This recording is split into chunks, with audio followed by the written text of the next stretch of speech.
Olá, seja muito bem-vindo à nossa série Contos de Dostoiévski. O nosso primeiro encontro, nós vamos falar sobre talvez o primeiro conto de Dostoiévski, Como é Perigoso Entregar-se a Sonhos de Vaidade, de 1846. Ao longo desse curso, nós sempre vamos conversar, são 20 aulas, sobre ele que foi um dos maiores nomes da literatura mundial, Fedor Mikhailovich Dostoiévski, em bom russo. Esse escritor é conhecido pelos seus romances profundos, complexos, principalmente Os Cinco Elefantes, né, os monumentais romances que muita gente usa para prender a porta, de tão grossos que são, explorando aí dilemas morais, psicológicos, existenciais da humanidade. Mas é interessante pensar que ele também escreveu contos, narrativas breves, e muitas dessas narrativas breves absolutamente incríveis. Às vezes, ler Dostoiévski pode ser uma tarefa desanimadora pela extensão dos romances.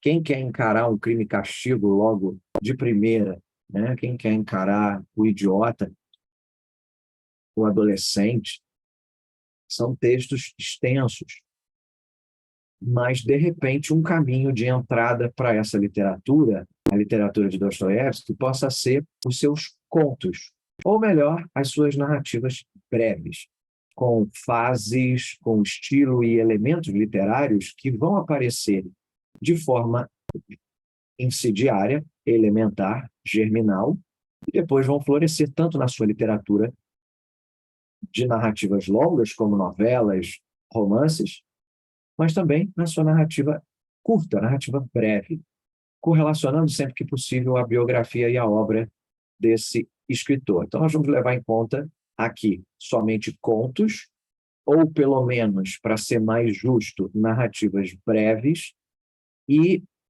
independentes, que possam ser lidas numa única sessão. Dostoiévski começou a sua carreira literária em 1846, mesmo ano desse conto que a gente analisa hoje, Como é Perigoso Entregar-se a Sonhos de Vaidade, que narra a história de um homem, né, que acaba se vendo num conflito esdrúxulo dentro da sua vida de funcionário público e já mostrando, revelando algumas características que vão marcar a obra de Dostoiévski. A gente vai encontrar, por exemplo, crítica social, o conflito entre o bem e o mal, ironia, humor negro. Mais à frente, em 1849, Dostoiévski é preso e condenado à morte por ter participado de um grupo revolucionário. No último minuto, ele foi perdoado e enviado para a Sibéria, onde ele passa mais 4 anos nos campos de trabalhos forçados. Então, é curioso pensar nessa vida do Dostoiévski no início, porque é uma vida de privações, e ninguém volta o mesmo de um campo de trabalhos forçados, né? Isso daí é uma característica, enfim, que a gente vai perceber logo de saída. Ele não tem como voltar uma figura idêntica àquela que saiu lá, né, do mundinho de São Petersburgo, ou seja, daquele universo de Dostoiévski, que é um universo inicial, né? E essa experiência, que é muito traumática, vai influenciar profundamente a visão dele de mundo e a sua escrita.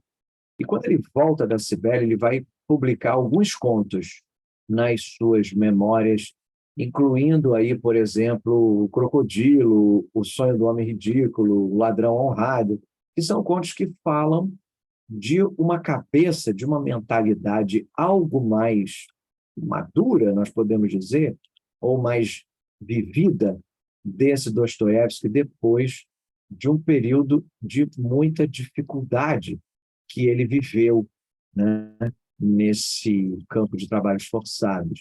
Então, vem aí temas que são temas de sentido da vida, temas de fé, temas de redenção, e, claro, para um homem que estava preso, a ideia da liberdade. Mais velho, nos seus últimos anos, Dostoiévski vai se dedicar principalmente aos seus romances mais famosos, né? Crime e Castigo, Os Irmãos Karamazov e Os Demônios, e vai escrever alguns contos que entram no contexto da sua obra meio jornalística, meio cronista, que é o Diário de um Escritor, que misturava bastante a ficção com o jornalismo. Entre esses contos, por exemplo, vai surgir a obra O Menino na Festa de Natal de Cristo, de 1876, o Mujik Marei, né, do mesmo ano, e Babak também, que é um conto anterior, de 1873, mas ainda assim importante. Então, são contos que mostram uma fase, nós podemos afirmar, uma fase mais criativa, mais experimental do Dostoiévski, que usa diferentes formas narrativas. Ele usa cartas, diálogos, monólogos interiores. Então, a literatura do Fedor, né, ou Fyodor, em português, enfim, a gente tem as nossas diferentes formas de pronúncia do nome do Dostoiévski, é claro, aportuguesadas ou não, mas são figuras emblemáticas, porque é nessa literatura que Dostoiévski demonstra uma fonte muito rica e uma fonte de conhecimento ímpar. De muitas maneiras, analisar contos de Dostoiévski é entrar no universo de Dostoiévski sem necessariamente mergulhar nos monumentos, né? Sem mergulhar nos textos, nos romances absurdamente grandiosos que Dostoiévski iria escrever. Então, eu acho que é uma saída, digamos, pela tangente, né? Talvez um Dostoiévski para quem tem pressa, ou um Dostoiévski encarado aí como um escritor mais acessível, né? Porque você não vai se aventurar inicialmente um texto de 400, 500 páginas de uma só vez. Então, existe essa possibilidade de pegar o Dostoiévski e acompanhá-lo na sua evolução. Aqui, é claro, a gente pega Dostoiévski no início da sua carreira e vamos acompanhá-lo até ele virar aquele velho barbudo que todo mundo conhece, mas aqui é um Dostoiévski ainda de muitas formas diferentes, mas ao mesmo tempo já demonstrando elementos que vai desenvolver ao longo de sua carreira literária. O fato é que esses contos, mesmo que em alguns momentos sejam bem curtos, mas eles são capazes de nos emocionar, nos fazer pensar, nos surpreender com a sua originalidade, com a sua profundidade. Então, eu espero que vocês gostem de passar esses 20 encontros comigo, motivados a lerem os contos de Dostoiévski. No ano de 2017, a editora 34 de São Paulo, no Brasil, lança uma obra chamada Contos Reunidos, onde vão coletar 28 textos de Dostoiévski, que, como sabemos, nasceu em 1821 e faleceu em 1881, abrangendo desde o primeiro até o último ano da sua carreira literária, o que significa textos que são entre 1846 e 1880, né, quando, de fato, é publicado Os Irmãos Karamazov. Esse livro, que é muito bem analisado em apresentação pela professora Fátima Bianchi, contém textos, inclusive, inéditos que, em língua portuguesa, aparecem pela primeira vez nessa obra. Se você está fazendo esse curso, eu recomendo, enfaticamente, se possível, que você tenha um volume de contos reunidos de Dostoiévski com você, independente da edição que seja, né? A edição de 2017 foi a primeira, mas muitas outras foram produzidas nos anos seguintes, com pequenas revisões, alterações, mas nada que justificasse você atualizar, porque os textos são os mesmos. Mas é importante ter em mente que esse livro ele usa, nas palavras da própria Fátima Bianchi, uma conceituação ampla da noção de conto. Ou seja, eles também vão trabalhar com textos que são novelas, trechos de romances e vão trabalhar com textos jornalísticos. No total, 28 textos. Nosso curso tem 20 aulas.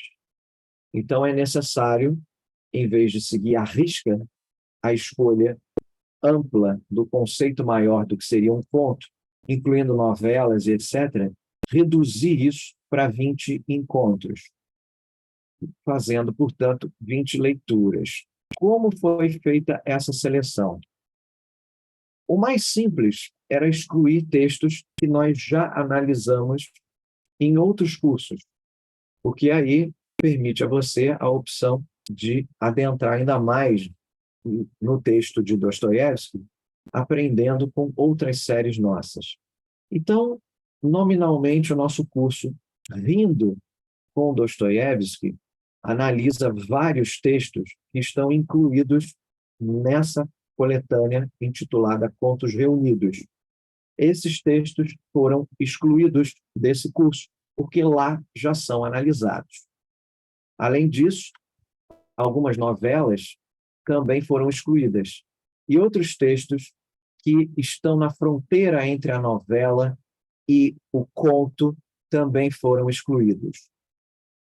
Com isso, dos 28 contos, nós chegamos a 20. Quem tem o volume nas mãos ou pode acompanhar online pelo sumário do livro, vai observar exatamente como eu fiz essa seleção. Então, nosso primeiro encontro é com esse texto que abre o volume Como é perigoso entregar-se a sonhos de vaidade, que é, na verdade, um texto colaborativo, escrito por Dostoiévski e outros 2 escritores, e também escrito sob um pseudônimo.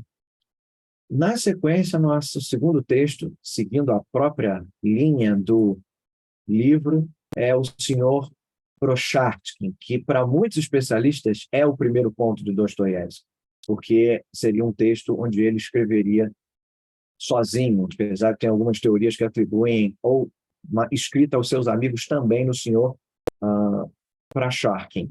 Mas, de qualquer maneira, esse é um texto fundamental, não poderia ficar fora desse curso. Depois, o romance em 9 cartas. O texto Um Coração Fraco, de 1848, para alguns autores é considerado uma novela menor e para outros é considerado um conto. Como nós temos planos de um curso de novelas de Dostoiévski, esse texto foi excluído desse curso. Polzunkov foi estudado na nossa série Outros Contos Russos. Então, se você fez esse curso, terá a análise de Polzunkov, o que nos levaria ao texto Uma Árvore de Natal e um Casamento, de 1848. Além disso, há A Mulher de um Outro e o Marido Debaixo da Cama, que é a versão condensada de 2 textos que nós analisamos na série Rindo com Dostoiévski, que é A Mulher do Outro e o Marido Ciumento, que aparecem como anexo no apêndice desse livro e foram igualmente excluídos da nossa análise. Porém, o tema volta porque a versão única de 1860 vai ser aqui analisada, né? O Ladrão Honrado também é incluído. O Crocodilo, que é estudado na série Rindo com Dostoiévski, não aparece nesse curso. O Sonho de Raskolnikov, por ser um trecho do Crime e Castigo, foi excluído. Vlas, de 1873, está incluso. Babok é analisado na nossa série Rindo com Dostoiévski, então não estará no curso. O nosso curso vai avançar com Meia Carta de uma Certa Pessoa, Pequenos Quadros, ambos de 1873, e Pequenos Quadros durante uma Viagem, de 1874. A história de Maxim Ivanovich, que é parte do romance O Adolescente, não está no curso. O Menino na Festa de Natal de Cristo está incluído. Mujik Marey, que nós analisamos no panorama da literatura russa, não está.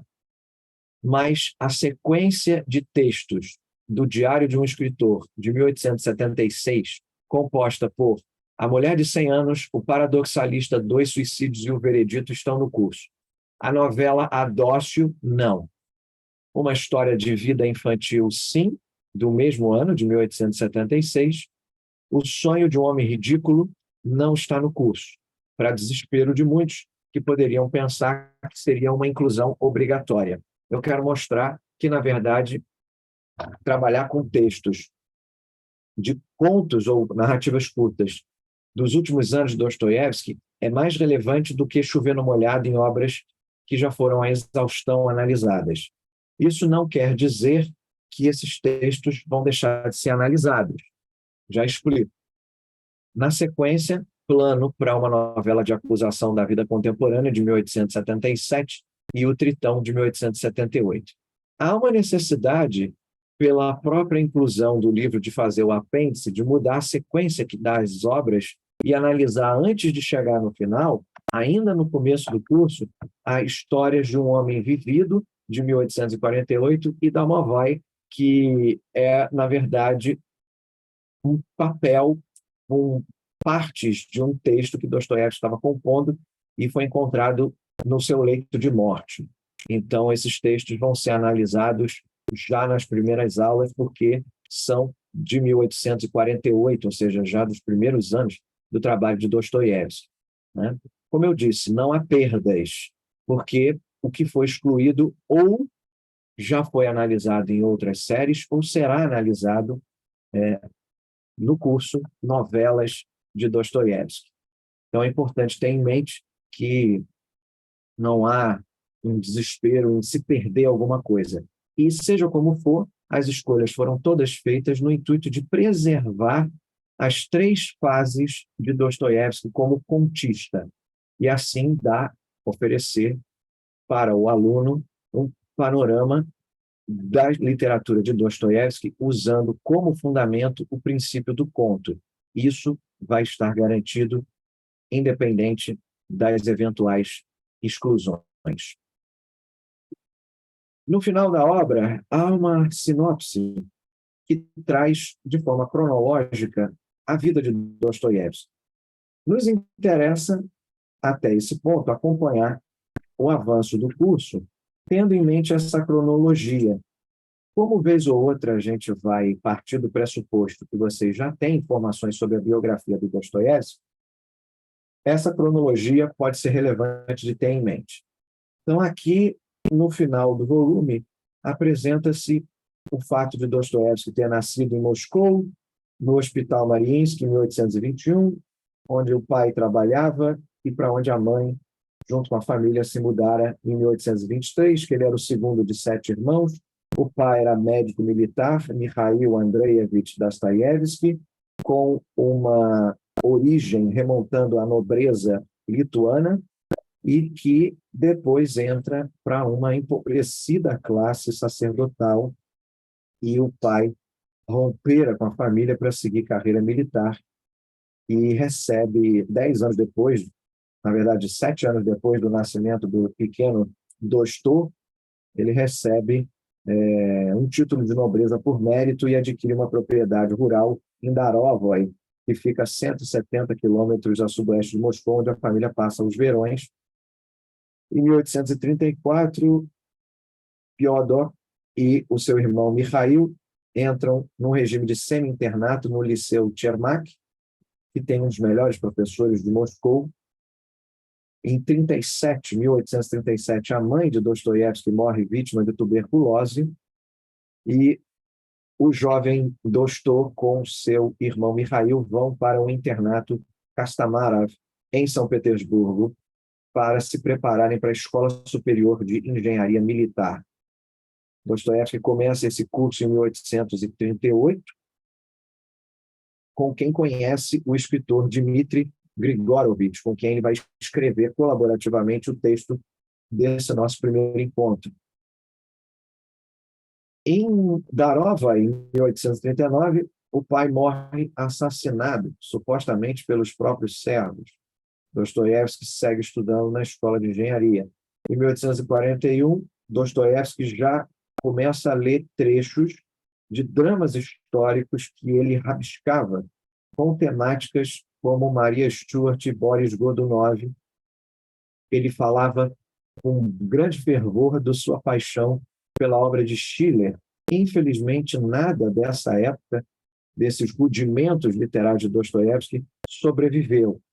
Em agosto de 1843, ele conclui os estudos na Escola de Engenharia, entra para o Corpo de Engenharia Militar, mas rompe com o Exército e começa a se dedicar integralmente à literatura para se tornar um escritor profissional e começa a sua carreira em dezembro de 1843, traduzindo Eugène Grandet, do Honoré de Balzac, para o russo. Em 1844, ele renuncia aos seus direitos de herdeiro, em troca de receber um dinheiro pago à vista. É publicada a tradução do seu Balzac, e é o primeiro momento em que a gente vê o nome de Dostoiévski associado à literatura, mesmo que em tradução. Naquele mesmo ano, ele escreve uma carta para seu irmão, dizendo que havia terminado um romance do mesmo tamanho do Eugène Grandet, que ele traduziu. Trata-se da sua obra Gente Pobre. E ele vai se instalar nesse mesmo 1844 no apartamento do seu amigo Grigorovitch. E ali ele adentra definitivamente nos círculos literários de São Petersburgo. No ano seguinte, 1845, sai a versão final de Gente Pobre. O poeta e editor Nikolai Nekrasov, que Dostoiévski conhece por intermédio do amigo Grigorovitch, lê o romance, fica em êxtase, e Dostoiévski é aceito num dos círculos mais prestigiosos de literatura daquela época, que é o círculo do Vissarion Bielinski. E ali ele começa a trabalhar no seu segundo romance, O Duplo. Dentro desse contexto, com o Grigorovitch e o Nekrasov, seus dois amigos, essa trinca planeja editar uma revista de humor chamada O Trocista, Zubaskal, em russo, que deveria rir e zombar de todo mundo sem poupar ninguém. E é para essa revista que Dostoiévski escreve Como é Perigoso Entregar-se a Sonhos de Vaidade, junto com seus dois amigos. Só que a revista é proibida pela censura, não chega a circular, e o texto só vai ser publicado num outro almanaque chamado Первая Aprilia, ou seja, 1º de abril, pela primeira vez em 1846. Tanto a escrita é de 1845 e a publicação de 1846.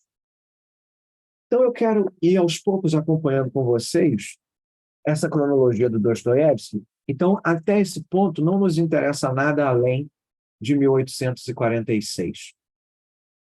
Eu quero chamar a atenção de vocês a um comentário da professora Priscila Marques, que, além de doutora em literatura russa, é também uma grande tradutora de Dostoiévski, que traduz diversos textos que nós vamos estudar juntos.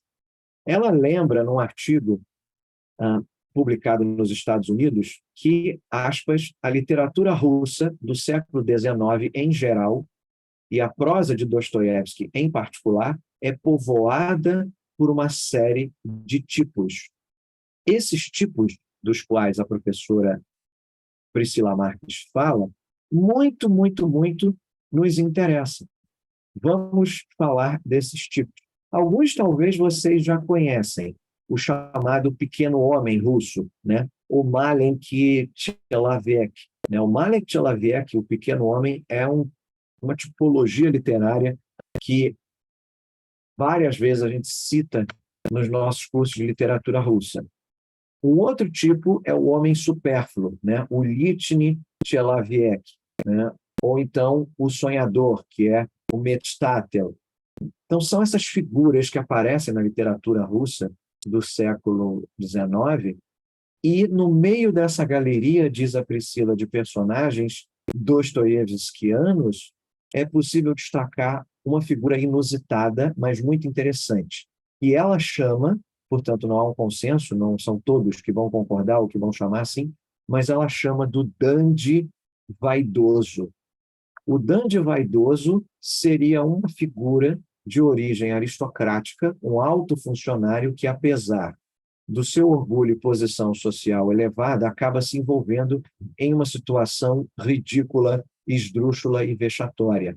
Isso vai acontecer quando nós lermos o marido, a mulher do outro e o marido debaixo da cama, né? Vai acontecer aqui com o Piotr Ivanovich, do conto Como é Perigoso Entregar-se a Ações de Vaidade. E vai aparecer num personagem extraordinário que a gente teve o prazer de conhecer na nossa série Rindo com Dostoiévski, que é o Ivan Ilyich Pralinsky, do Uma História Desagradável, que nós lemos com a tradução da própria Priscila Marx.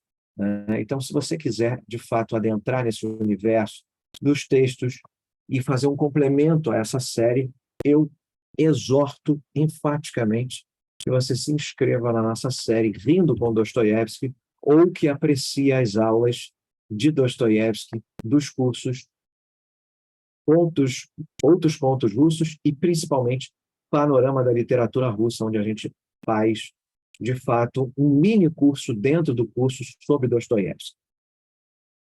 Mas, como eu falei, dá para estudar Dostoiévski apenas pelos contos.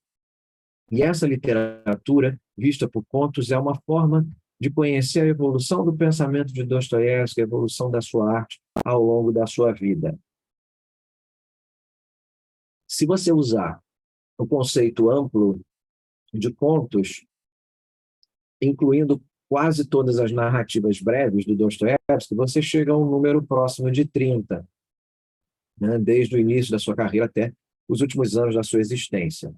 Mas se você usar uma versão mais rigorosa, mais estrita, por exemplo, a escola estadunidense de fortuna crítica de Dostoiévski é mais conservadora nesse quesito e utiliza cerca de 15 a 18 textos.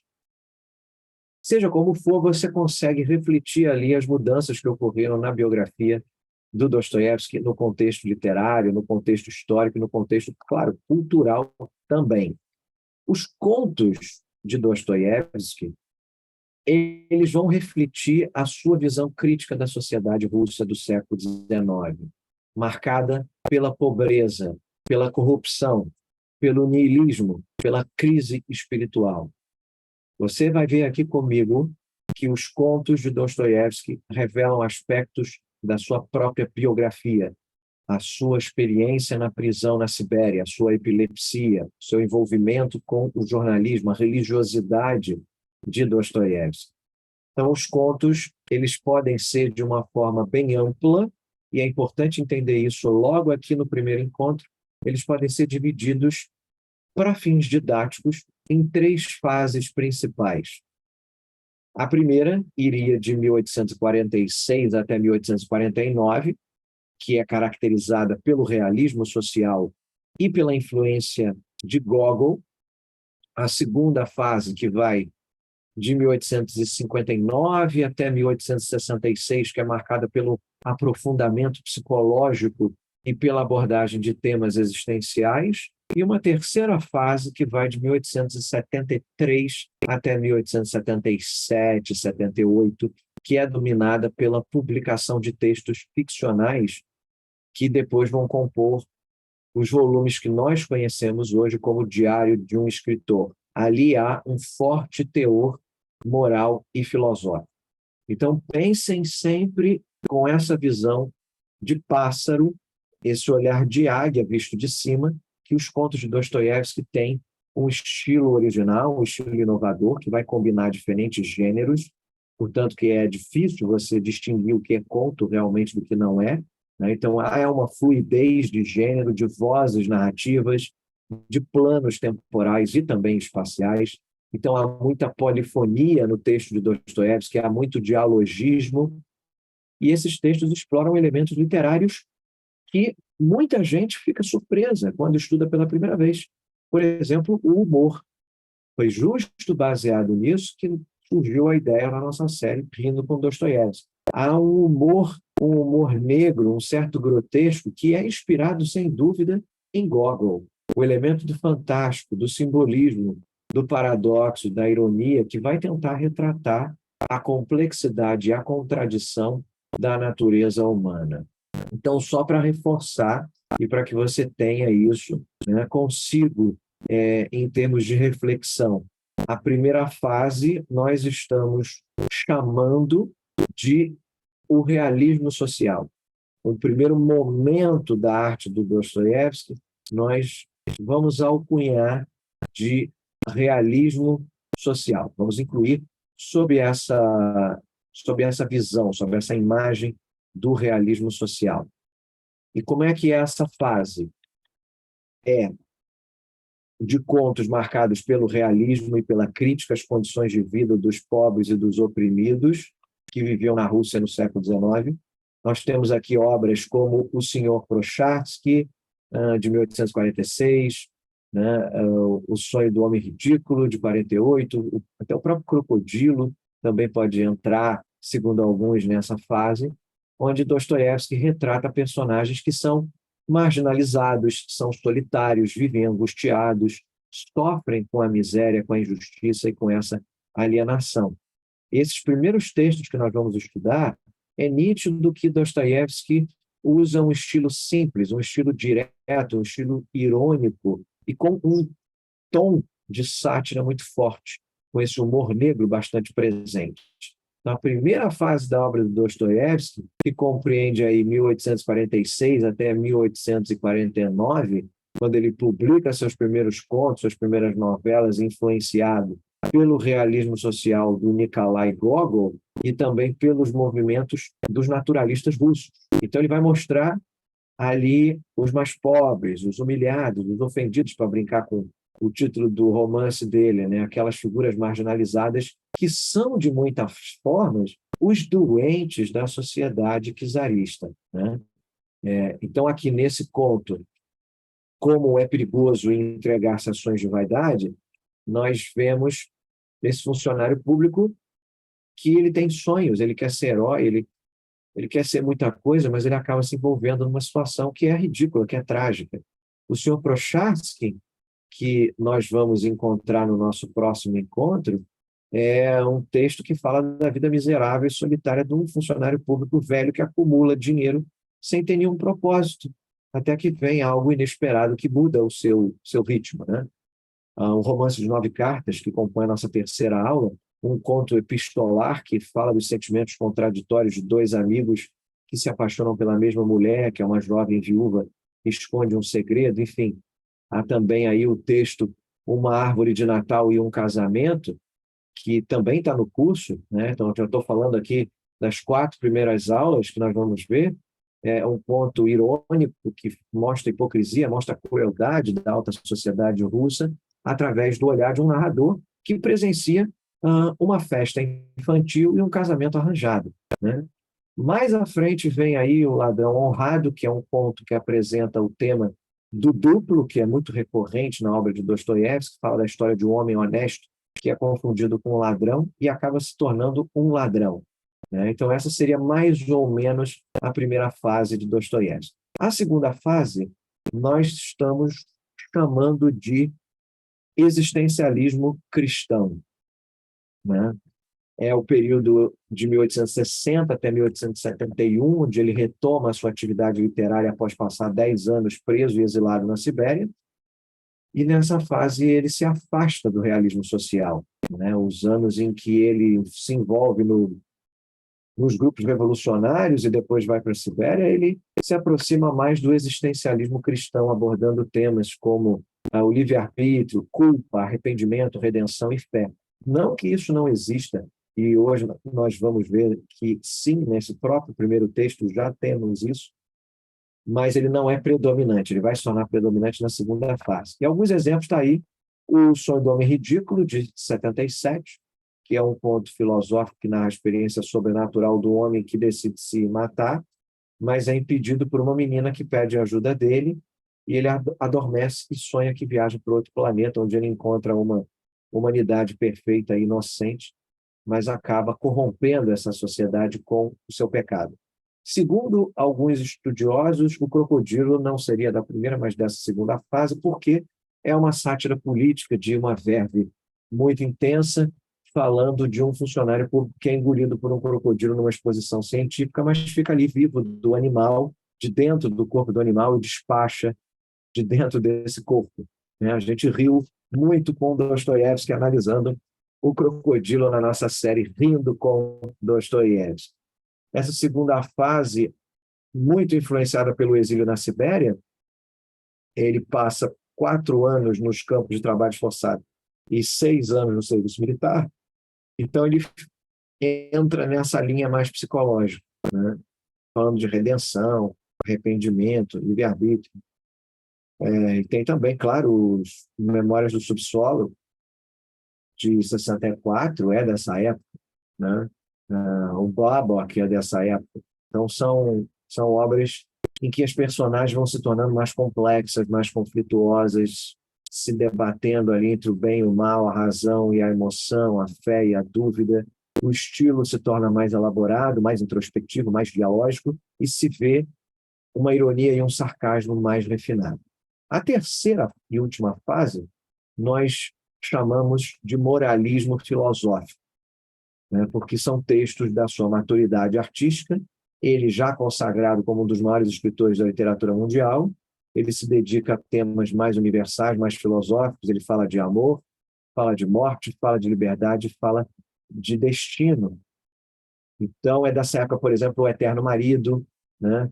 É dessa época aqui na série, a nossa análise do menino na festa de Natal de Cristo, de 1876, e as sequências publicadas no diário de um escritor depois. Inclusive, uma história da vida infantil, o Tritão, de 1878, que são obras que Dostoiévski cria personagens mais profundos, mais humanos, simbólicos, que representam as várias facetas da alma humana. Então, ele tem um estilo mais poético, mais metafórico, polifônico, um tom muito forte de lirismo e de espiritualidade.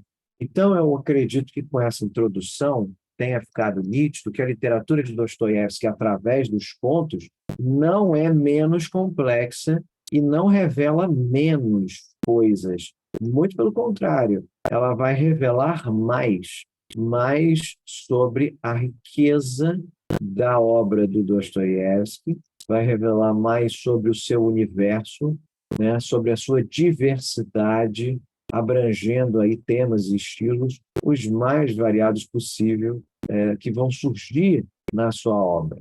E, ao mesmo tempo, mostra o quê? Uma coerência, mostra uma unidade no pensamento de Dostoiévski e da sua visão de mundo, que é toda baseada na busca incessante pelo sentido da vida. Ele, já muito jovem, fala isso a seu irmão, que há a necessidade da busca por esse sentido da vida.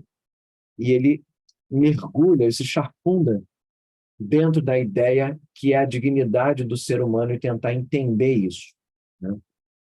Passando diretamente para o ponto que abre o nosso curso, de forma resumida, mas bem resumida mesmo, por favor, leia o conto assim que possível, se já não leu, porque o resumo não dá cabo da complexidade desse conto, que é dividido em 8 partes, como é perigoso entregar-se a ações de vaidade.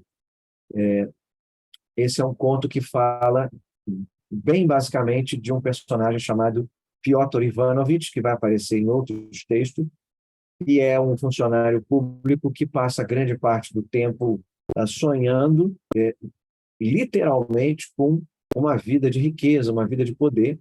Ele é casado com Fedócia Karpovna, que o ama, que o apoia, mas que muitas vezes é ignorada por ele.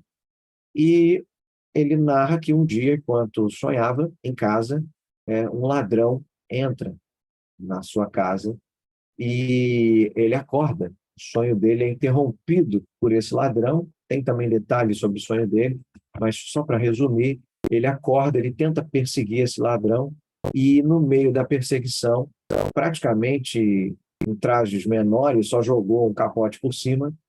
O chefe dele estava de passagem, Stepan Fyodorovich Farafontov, surpreende ele nessa perseguição, não entende o que está se passando e, saído de uma partida de cartas, da qual ele muito provavelmente saiu vitorioso, ele, no dia seguinte, narra o que ele viu diante dos seus olhos para os demais funcionários da repartição, e a história vai passando de boca em boca até que toda a cidade sabe o que ocorreu. E depois desse incidente, o Piotr ele fica envergonhado, não consegue mais voltar ao trabalho durante 4 dias, e quando ele volta, ele acaba pedindo demissão do emprego. E aí, daí para frente, já no final do conto, a vida dele começa a desmoronar, porque ele sai de casa, a esposa não acredita nele, pensa que ele está traindo ela, tudo conspira contra ele. E ele vai se tornando cada vez mais isolado, cada vez mais solitário. E durante todo esse processo, o Piotr percebe que tudo o que ele desejou na vida foi em vão. Ele vai se dar conta de que os sonhos que ele tinha de riqueza, de poder, eram meras ilusões e que ele nunca realmente apreciou as coisas simples da vida, como, por exemplo, o amor, né, da sua esposa, dentre outras coisas que ele tinha, né? Então, é um conto que nitidamente é uma crítica à sociedade russa da época, que valorizava a ambição, a busca desenfreada pelo poder, pela riqueza acima de tudo. Não se esqueçam que esse período ainda existe servidão na Rússia, por isso que logo no começo o sonho que ele diz, ele sonha que ele tem 1000 almas, ou seja, que ele tem 1000 servos sob sua responsabilidade. E Dostoiévski vai argumentar que esses sonhos são sonhos vãos, que levam à destruição da vida de uma pessoa, servindo quase como uma moral de um lembrete que a gente tem que apreciar as coisas simples da vida, ficar satisfeito com o que a gente tem, em vez de buscar constantemente coisas que não vão trazer a verdadeira felicidade, ou seja, seguir na linha daquilo que a sociedade diz que a gente tem que ter e não aquilo que nós realmente precisamos e queremos ter. Eu dou voz a Fátima Bianchi, que na apresentação recupera um pouco das informações que eu já dei aqui no início da aula sobre esse conto. Abre aspas.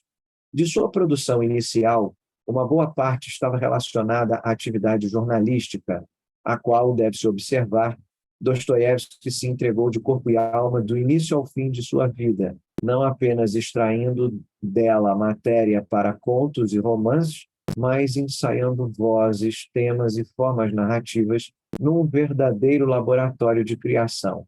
Em uma carta de 8 de outubro de 1845, ele comunica ao irmão com grande entusiasmo a sua participação como editor-chefe, junto com Grigorovitch, na edição do almanaque humorístico O Trocista, Zubaskal, concebida por Nekrasov, destinada a zombar e rir de todo mundo sem poupar ninguém. O almanaque acabou proibido pela censura e não chegou a circular, mas, a essa altura, além de já ter redigido o anúncio de sua publicação para a revista Anais da Pátria, Otchesk de Zapisky, Dostoiévski havia também colaborado com Grigorovitch e Nekrasov na criação conjunta do conto humorístico Como é Perigoso Entregar-se a Sonhos de Vaidade, que abre este volume e, claro, também aqui o nosso curso. Segue a professora Fátima Bianchi. Também estava em seus planos escrever para o trocista um conto, Apontamentos de um Criado sobre Seu Amo, que não vingou. Em todo caso, ideias não lhe faltavam. Com a censura ao trocista, Nekrasov tira da manga um outro projeto, o Almanaque Humorístico Ilustrado 1º de abril, Первой Апреля. Os materiais que seriam destinados ao trocista entraram neste novo almanaque, incluindo o conto Como é Perigoso Entregar-se a Sonhos de Vaidade. Olha o que ela diz agora, e eu sublinhei aqui na página 12 do meu livro, não sei se na sua edição a página é a mesma. Aparentado aos ensaios fisiológicos de cunho social moralizante dos autores da escola natural dos anos 1840, a sua publicação, ela se refere a este conto, despertou ataques virulentos de parte da crítica, que destacou a linguagem grosseira, entre aspas, da obra e a caracterizou como, aspas, um quadro sórdido das pessoas humildes, como, aspas, a anatomia dos sentimentos de um coração depravado. A crítica, explica Fátima Bianchi, é categórica em atribuir a Dostoiévski os capítulos 1 e 3 do conto pela semelhança que apresentam com O Duplo, que é publicado em 1846, logo após Gente Pobre, e O Senhor Prochatsky, redigido em outubro do mesmo ano, que a gente vai ver no próximo encontro, tanto no que se refere ao estilo e aos aspectos temáticos e ideológicos, como no tratamento psicológico aprofundado, expresso através do sonho, do pesadelo e dos tormentos da consciência do herói. Então, muito sinótica a Fátima Bianchi, que brilhantemente apresenta esse volume e cujos esclarecimentos, volta e meia, vamos nos referir aqui nesse curso. Eu quero que vocês pensem, então, que é um texto escrito a três mãos, por três autores, e nós temos uma longa fortuna crítica, principalmente na Rússia, para entender quais partes realmente são de Dostoiévski. Especula que é a primeira e a terceira, majoritariamente. Muitos também falam da sexta parte das 8, que tem ecos de Dostoiévski. Eu mostro isso no final. Mas, em termos formais, é um conto que mistura prosa, mistura verso, com o uso de parágrafos em prosa descrevendo a realidade cotidiana do personagem principal, que é o Piotr Ivanovich, e sempre que aparecem versos, ele representa sonhos, representa aquele sonho de grandeza, o sonho de ambição. É uma técnica de escrita que transmite aí uma dicotomia muito presente do conto, que é a tensão entre a realidade mundana e os desejos fantasiosos e, claro, impraticáveis desse nosso protagonista. Qual é o tema central do conto? Não é um tema muito óbvio, não. Algumas pessoas tentam, o tema é a privação da vida, é o funcionalismo público. É, é, é e não é.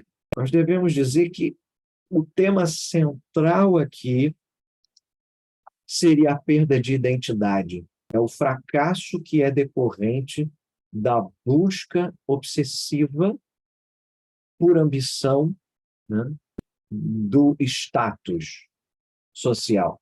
Então, o Piotr Ivanovich é retratado como um funcionário público medíocre que vive em estado de sonhos delirantes de grandeza e de sucesso, fantasiando com poder, com riqueza, com admiração de servos, com mulheres que não são a sua esposa, e ele é incapaz de concretizar essas fantasias na realidade. Então, quando o ladrão entra na sua casa, ele tenta perseguir o ladrão, mas fracassa e acaba sendo humilhado pelo chefe no escritório. E a partir desse momento, como eu disse, a vida dele desmorona, ele perde a esposa, perde emprego, perde identidade. Há uma série de símbolos presentes nesse conto. A simbologia aqui é muito rica, é muito profunda. Talvez um dos símbolos mais contundentes seja a peruca de Piotr Ivanovich, que é um símbolo da sua posição social, do seu status, né? Ele se sente envergonhado da sua aparência natural, ele quer demonstrar aquilo que ele não é, ele quer aparentar algo que não retrata a sua realidade, né? Entrando naquela ideia de que nada é o que parece ser. Num sentido estrito, este homem não é quem ele demonstra ser, e no sentido maior, esta sociedade nunca é o que demonstra ser, incluindo aí o trecho da cena do esporro que ele toma do chefe, dizendo o que deve e o que não deve ser feito, como se comportamentos fossem o único indicador de caráter ou de atitude, né? Então, nós temos aí um símbolo, esse próprio ladrão que invade o mundo fantasioso dele, o ladrão que chama ele para essa realidade, né, o indivíduo misterioso que o texto se refere, o próprio ladrão, ele é o representante, ele é a personificação da realidade, né? Leva ele a esse confronto da sua insignificância e da sua mediocridade, em detrimento a essa visão, que é uma visão delirada da sua realidade. Então, essa busca pelo poder e por status, simbolizada pelos sonhos fantasiosos dele, que fazem com que ele negligencie a sua vida real e acaba levando a uma queda humilhante, né? Chegando até a própria ideia do título. Como é perigoso entregar-se a ações de vaidade. Então, ele se entrega a ações de vaidade e perde tudo. Então, em resumo, esse conto, Como é perigoso entregar-se a ações de vaidade, é uma obra extraordinária, que é um excelente começo para a carreira do Dostoiévski, com elementos formais, temas e simbologias que transmitem a mensagem de que a busca obsessiva pelo poder e o status social pode levar à perda da identidade, à ruína pessoal, e isso é algo que a sociedade dessa época vai achar um escândalo. Não é à toa que a fortuna crítica cai de pau em cima do Dostoiévski. Então, ele usa a técnica literária de misturar prosa e verso, justamente como oposição de realidade e sonho. Então, esse status, esse poder, essa negligência da vida real, que vai forçar o reencontro de humilhação e perda no final. Então, eu posso ler, sim, este conto como uma crítica à sociedade russa do século XIX, que valoriza excessivamente a aparência e o status social, principalmente antes do fim da servidão, e isso acontece em detrimento da honestidade e da integridade pessoal. Dostoiévski critica na sua obra, e aqui junto com seus colegas, sob o pseudônimo, essa vida de corrupção. Então, ele, que é um funcionário público ambicioso, já mostra que dentro do próprio governo e do funcionalismo é onde mais acontece esse olhar doentio da realidade, né? Então, a perda da vaidade é um chamamento para isso, né? Há quem diga também que a figura do ladrão pode ser entendida como um símbolo do subconsciente dele, né? Forçando esse confronto da realidade com a ficção, né? Ou então como uma metáfora da corrupção, porque o ladrão ele é justamente o quê? A contravenção, a subversão da regra e da ordem estabelecida. Então, quando o ladrão, em vez de agir como se espera de um homem da sociedade, ele furta, ele rouba, ele se veste tal qual o funcionário público, é como se incorporasse ali esse chamamento de realidade e do quão essa sociedade russa da época é corrupta. Muitas pessoas, numa primeira leitura, ficam perdidas nesse conto, porque ele tem, sim, uma estrutura labiríntica, e essa estrutura labiríntica é proposital. Ela reflete a confusão mental e emocional da personagem principal, o Piotr Ivanovich.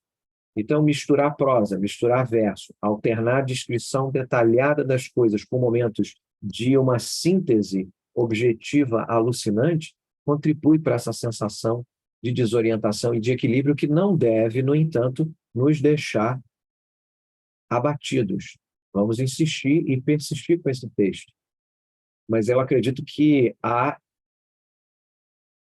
um irônico e um riso, né, nesses elementos, na ideia da peruca, que é um símbolo dos mais recorrentes do conto, que pode ser essa coisa da aparência, da essência, da distinção social, a ideia de ostentar, a máscara que todos nós usamos para esconder os verdadeiros sentimentos e sensações. A personagem da esposa dele, né, a Fedosia Karpovna, que é uma personagem interessante, que tem um papel fundamental na transformação dele, porque ela é uma figura discreta e submissa, não se importa com as ambições do marido, ama ele verdadeiramente, mas tudo tem um limite. Ela fica insegura com esse rompante, quando ele sai do esteio daquele comportamento esperado e passa a fazer o que não é esperado de um funcionário público, ela se surpreende e acha que ele a está traindo, mesmo que ele tenha provas do contrário, inclusive dizendo que se ele teria saído para ver a amante, ele minimamente teria ido de peruca, né? E ele deixa a peruca em casa, o que comprovaria que ele foi perseguir o ladrão, né? Mas no final fica nítido que ela dá mais valor à honestidade e ao afeto verdadeiro do marido e não às mentiras que ela acredita que ele conta, né? Então ele é um herói meio trôpego. Ele é o dandy vaidoso que a Priscila Marques chama a atenção nesses textos do Dostoiévski. Eu não sei se alguns de vocês repararam, mas a natureza ela aparece aqui e acolá no meio do conto, como se fosse uma metáfora para o que pode ser, né? Para a harmonia e a ordem que ele deve buscar na vida. Então, às vezes, tem uma citação aqui e acolá da paisagem bucólica, né? Que ele, nos momentos de reflexão, contrasta com esse caos, né? Com essa confusão. O próprio chefe, o Stepan Fyodorovich Parafantov, é a representação do poder, da autoridade, né, que controla a vida dos personagens. É um homem, a gente deve dizer, algo inescrupuloso, egoísta, que usa o seu poder para submeter os seus subordinados, e ele vive constantemente na cabeça do Piotr Ivanovich. Várias vezes nesse ponto você pode encontrar a palavra medo, e o chefe vive na mente dele como uma manifestação do medo e da opressão. E juntando isso e trazendo para uma perspectiva maior, há uma reflexão filosófica nesse ponto da natureza da realidade e da ilusão. E algumas coisas nesse conto têm a cara do Dostoiévski. Eu chamo a atenção especificamente na minha edição, está na página 45, mas se na sua não estiver, é na parte 6 do conto, quando ele está humilhado e fica em casa, senta, levanta, se arruma, vai, não vai para o trabalho, e aí esse funcionário começa a questionar as coisas da vida, da realidade objetiva.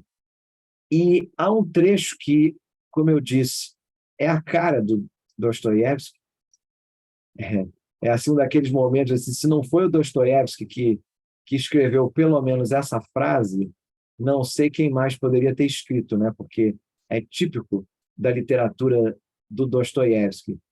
E eu acho que é com esse trecho que a gente deve deixar esse conto e se aventurar no próximo.